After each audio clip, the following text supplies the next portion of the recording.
कृष्ण की 4 दुर्लभ कहानियां यहाँ हम आपको सुना रहे हैं। कृष्ण के जीवन की ऐसी 4 कहानियां जो बहुत ही दुर्लभ हैं। जाने कि कैसे दुर्योधन की पत्नी कृष्ण भक्त हो गई, कैसे कृष्ण ने सत्यभामा के घमंड को ठीक किया, कृष्ण का सिरदर्द कैसे अजीब ढंग से गायब हो गया और क्यों कृष्ण ने अपने एक भक्त को उसके हाल पर ही छोड़ दिया। कहानी 1, दुर्योधन की पत्नी का कृष्ण भक्त हो जाना। दुर्योधन की पत्नी का नाम भानुमति था।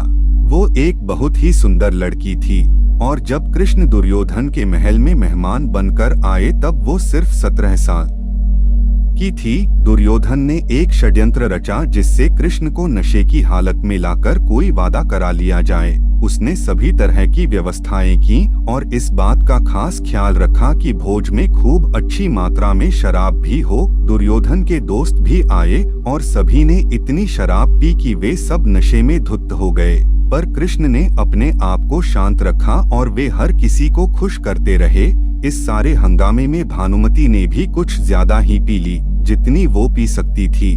उससे भी ज्यादा वो एक युवा लड़की थी और उसे इन चीजों की आदत नहीं थी, तो वो नशे में बहकने लगी।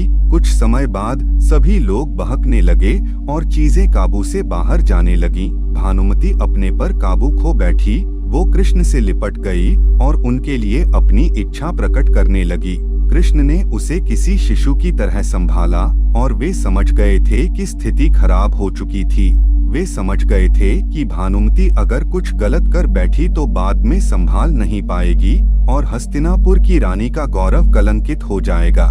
इसलिए कृष्ण उसको उठाकर महल के अंदर ले गए और उसकी सास गांधारी के कक्ष में जाकर उनके हवाले कर दिया। अगले दिन सुबह जब भानुमति को पता चला तो वो कृष्ण के प्रति सम्मान और कृतज्ञता से भर गई कि उन्होंने उसे बचा लिया था। तब से वो कृष्ण की भक्त बन गई। कहानी 2, कृष्ण की घमंडी पत्नी सत्यभामा कृष्ण की दूसरी पत्नी थी। वो एक बहुत ही घमंडी स्त्री थी। उसका ये मानना था कि वो सबसे सुंदर और सबसे अमीर स्त्री थी क्योंकि उसके पिता एक बहुत ही धनवान व्यक्ति थे। तो सत्यभामा जितने और जो रत्न और आभूषण और संपत्ति चाहती थी वो सब उसके पास थे। स्वाभाविक रूप से घमंड उसकी एक बड़ी समस्या थी। एक बार कृष्ण के जन्मदिवस के अवसर पर सत्यभामा ने सोचा कि वो सबको दिखाएगी कि वो कृष्ण को कितना प्यार करती थी। तो उसने तय किया कि वो कृष्ण के वजन जितना सोना शहर के लोगों में बांटेगी। एक बार कृष्ण के जन्मदिवस के अवसर पर सत्यभामा ने सोचा कि वो सबको दिखाएगी कि वो कृष्ण को कितना प्यार करती थी। तो उसने तय किया कि वो कृष्ण के वजन जितना सोना शहर के लोगों में बांटेगी। इसे तुलाभार कहते हैं। ये मंदिरों में होता है। लोग एक बड़ी तराजू में अपने वजन के बराबर का मक्खन, घी या चावल या कुछ और रखकर वो चीज लोगों में बांटते हैं। चावल, नमक, दाल या सोना या वो कुछ भी आप दे सकते हैं जो देना चाहें। ये प्राचीन परंपरा हमारी संस्कृति का एक हिस्सा है। सत्यभामा ने तुलाभार की व्यवस्था की। लोग बहुत प्रभावित हुए पर कृष्ण पर इन बातों का कोई असर नहीं हुआ। वे जाकर तराजू के एक पलड़े पर बैठ गए। सत्यभामा जानती थी कि उनका वजन लगभग कितना है और उसने उतना सोना तैयार ही रखा था। पर जब उसने सब सोना दूसरे पलड़े पर रखा तो कांटा जरा भी नहीं हिला। कृष्ण का पलड़ा थोड़ा भी ऊपर नहीं हुआ। ऐसा ही कुछ तब भी हुआ था जब कृष्ण एक शिशु थे। एक राक्षस आकर उन्हें ले जाने लगा। तब कृष्ण ने अपना वजन इतना बढ़ा लिया कि राक्षस वहीं गिर पड़ा और कृष्ण ने उसके ऊपर बैठकर उसे कुचलकर मार डाला। क्रिया योग में एक ऐसा तरीका है जिससे कोई योगी अपना वजन बढ़ा या घटा सकता है। ऐसी बहुत सी कहानियां हैं कि ऐसे योगी भी थे जो पहाड़ की तरह भारी हो जाते थे। तो इस बार भी कृष्ण अपना वजन बढ़ाकर तराजू में बैठ गए। सत्यभामा ने उतना सोना दूसरे पलड़े पर रख दिया था जितना उसके हिसाब से कृष्ण के वजन के बराबर था, पर कुछ हुआ ही नहीं। तब तक शहर के सभी लोग ये घटना देखने के लिए आ गए थे। तब उसने अपने नौकरों से वो सभी गहने मंगवाए जो उसके पास थे। एक के बाद एक वो गहने डालती जा रही थी और सोच रही थी कि काम हो जाएगा, पर कुछ नहीं हुआ। तब उसने वो सब कुछ भी रख दिया जो उसके पास था, पर पलड़ा जरा भी नहीं हिला। वो रोने लगी क्योंकि ये सब उसके लिए बहुत शर्मजनक था। सारा शहर देख रहा था और उसके पास पर्याप्त सोना नहीं था। वो जो हमेशा अपनी संपत्ति के बारे में इतनी घमंडी थी, उसके पास पर्याप्त सोना नहीं था और उसे समझ में नहीं आ रहा था कि वो क्या करे। तब उसने रुक्मिणी की ओर देखा, जिससे वो बहुत जलती थी और हमेशा परेशान रहती थी। उसने रुक्मिणी से पूछा, अब मैं क्या करूं, क्योंकि ये बात सिर्फ मेरे लिए ही नहीं पर तुम्हारे और हम सब के लिए भी बहुत शर्मजनक है। मैं क्या करूं? तब रुक्मिणी बाहर गई और तुलसी के पौधे के 3 पत्ते उठा लाई।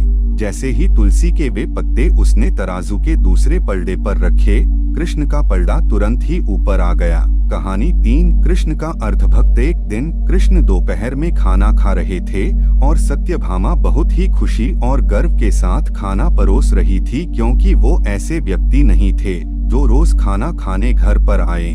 उसे ऐसा अवसर कभी कभी ही मिलता था कि वो उन्हें खाना परोसे, तो वो ये बहुत खुशी और आनंद से कर रही थी।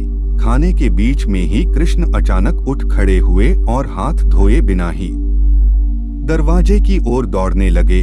सत्यभामा अवाक रह गई और बोली, अरे ये क्या है?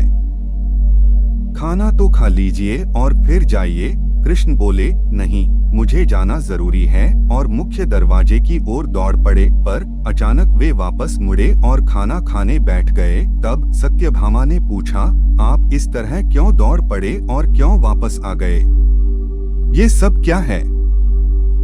कृष्ण ने जवाब दिया, मेरा एक भक्त जंगल में बैठा था और उसके जीवन प्राण ही कृष्ण कृष्ण कृष्ण हो गए थे। मैंने एक भूखे बाघ को उसकी ओर आते देखा तो मुझे जाना पड़ा। मैं दरवाजे तक पहुंचा ही था कि उस बेवकूफ ने पत्थर उठा लिया, तो मैं वापस आ गया।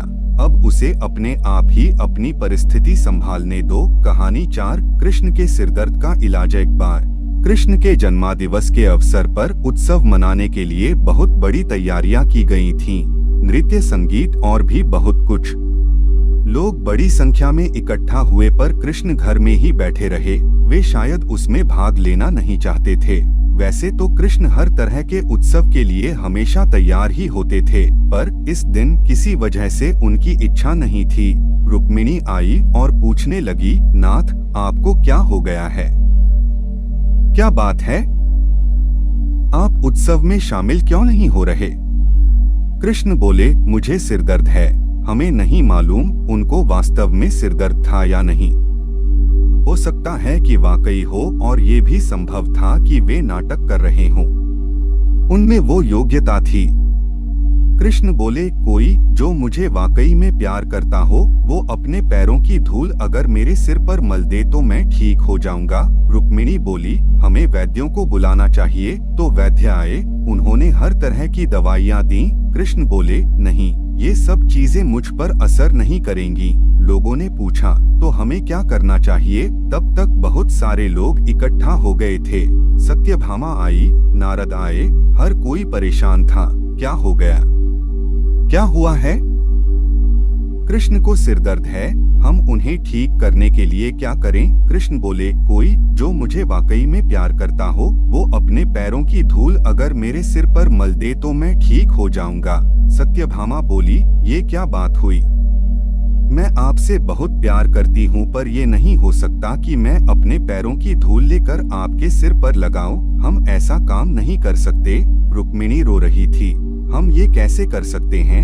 ये तो आपका अनादर होगा, अपमान होगा। हम ये नहीं कर सकते। नारद भी पीछे हट गए। मैं ऐसा कुछ भी करना नहीं चाहता। आप स्वयं भगवान हैं। मुझे नहीं मालूम कि इसमें क्या रहस्य है।